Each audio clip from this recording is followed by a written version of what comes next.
Hello, my dear students. Are you ready to solve the questions from Macbeth Act 5, Scene 7? Okay, let's begin. The first question. What does Macbeth compare himself to in the beginning of the scene? Is it A, a lion, B, a bear, C, a serpent, or D, a ghost?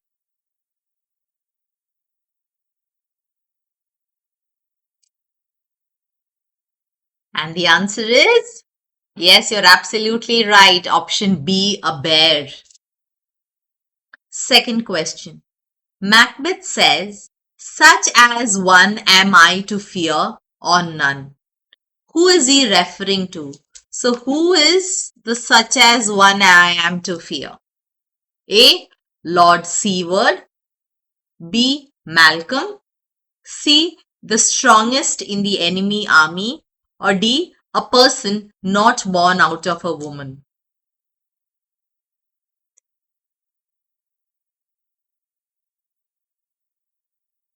And the answer is option D.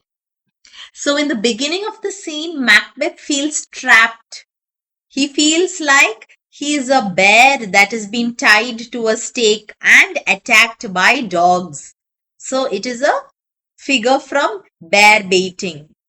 So he's saying now it is impossible for me to run away, therefore I will fight like a bear.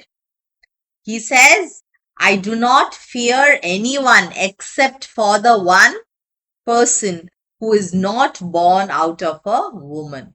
Such a person I will fear, but otherwise none. Because he believes in the prophecy that has been given to him. Next one. Macbeth realizes that he is tied to a stake and that he cannot run away. What does he resolve to do? A. Fight the course. B. Be in hiding until the end of fight. C. Surrender to the enemy. Or D. Meet the witches one last time. I indirectly gave you the answer in the previous question. Yes, he decides to fight the course. Next, young Seward says that he would not be afraid to hear his name even if it was dash. So his here means the other person who he is talking to. So he says that he would not be afraid to hear his name even if it was A. the devil's advocate, B. the ghost of his ancestors, C. a name worse than any demon in hell, or D. the worst person on earth.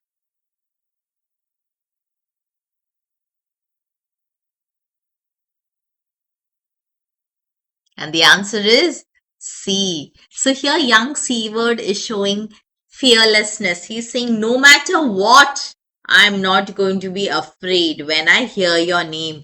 Even if you call yourself a name which is worse than any demon in hell.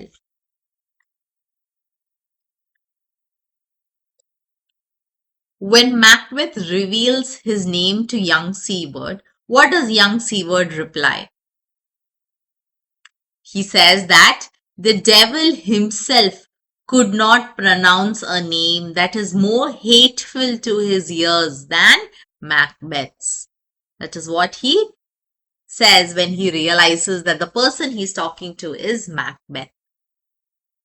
So he's saying that the most hated person ever is Macbeth to him.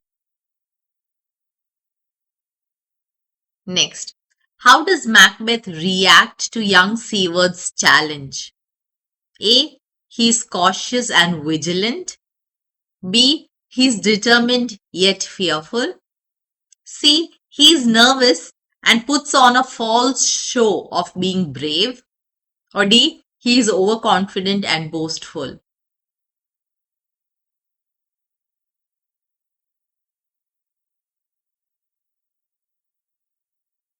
And the answer is option D. Yes, I hope you're getting all the answers right. Let's move to the next one. What kinds of swords don't scare Macbeth? So after slaying young Seaward, Macbeth says these lines, right? If a person is born out of a woman, then such swords don't frighten him. What will he do? He will rather smile at swords and laugh at the weapons that is used by a man who is born from a woman, because he believes that he is invincible and cannot be killed by anybody who is born from a woman. So he blindly believes the prophecy. And this is what he says. Next, why does Macbeth show confidence after killing young Seaward? A. He thinks he has killed the strongest soldier. B. He starts to believe he is invincible due to the prophecy. C. He believes Seaward will be heartbroken and give up because his son has died. Or D. He starts to think he will remain to be king.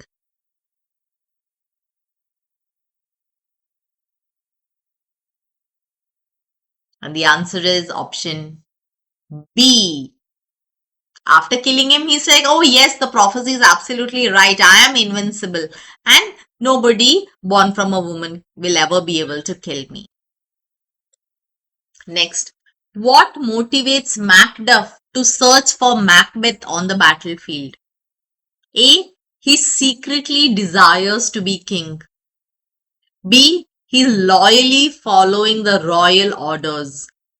C. Revenge for his family's murder. Or D. Desires glory in the battle.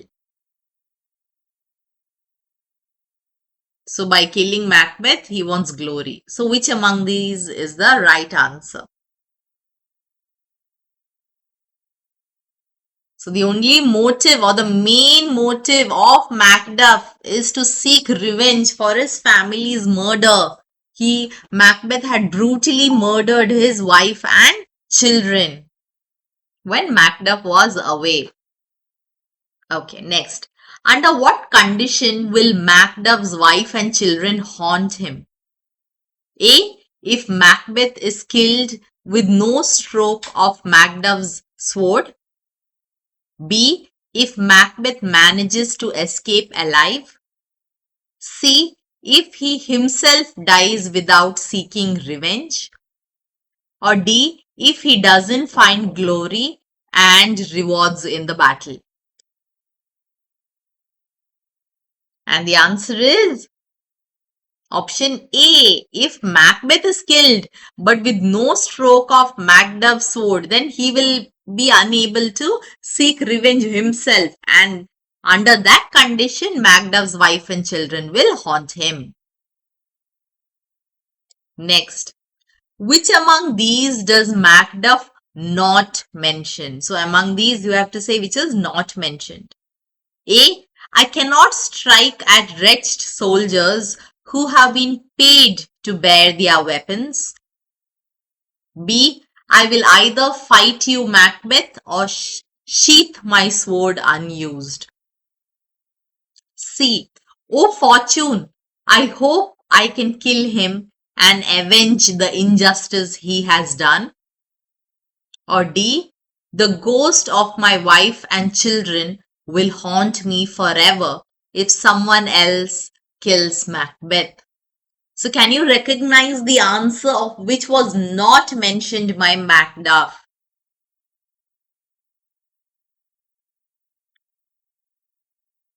It is option C. He does call fortune, but what does he say? Oh fortune, I hope I find him, and more I beg not. So I don't ask for anything else. I just want to find him. He does not say, I hope I can kill him. Next, what does Seaward report about the castle? A. It is being attacked from all four sides. B. It has been gently surrendered. C. it is difficult to enter as it is heavily reinforced. Or D, it is burning in parts and getting destroyed.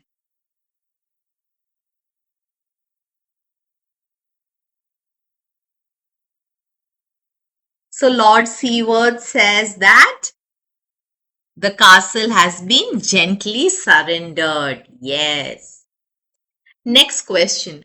What does Malcolm mention about the encounter with the enemies? A. They strike so as to miss them.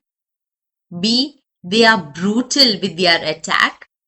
C. They are all shifting to their side.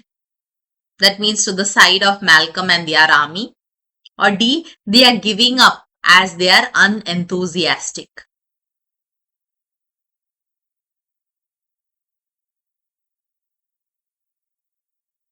And the answer is option A.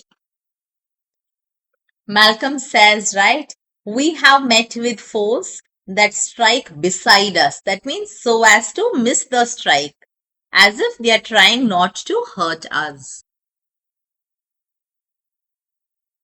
Next question. What does Malcolm's dialogue to Seward at the end of the scene depict? A. Tone of despair and hopelessness.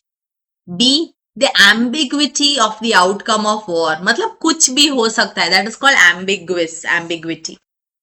C. Highlights the sense of chaos and destruction in the battle. Or D. Gives a sense of hope and victory. So I've already discussed the sentence that Malcolm tells to Seward in the previous question. So what does that dialogue depict?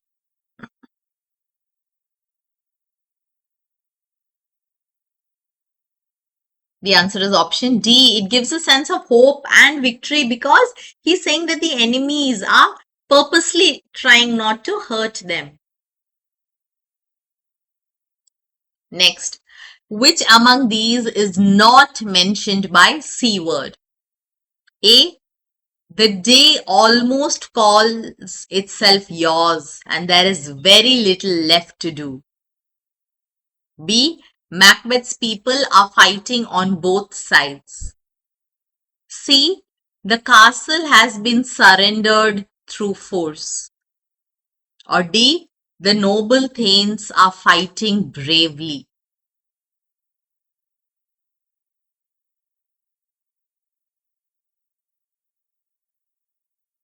And the one that is not mentioned is option C, because he says that the castle has been surrendered without any resistance, or it is gently rendered. It is not through force. That is why this is the answer. Okay, the next one. Which among these highlights the theme of the scene? A. Macbeth's arrogance and misplaced belief in the prophecy. B. Young Seward's death is an ultimate proof of Macbeth's evil and ultimate downfall. C. Young Seward symbolizes the moral righteousness and bravery against tyranny. Or is it D, all of the above?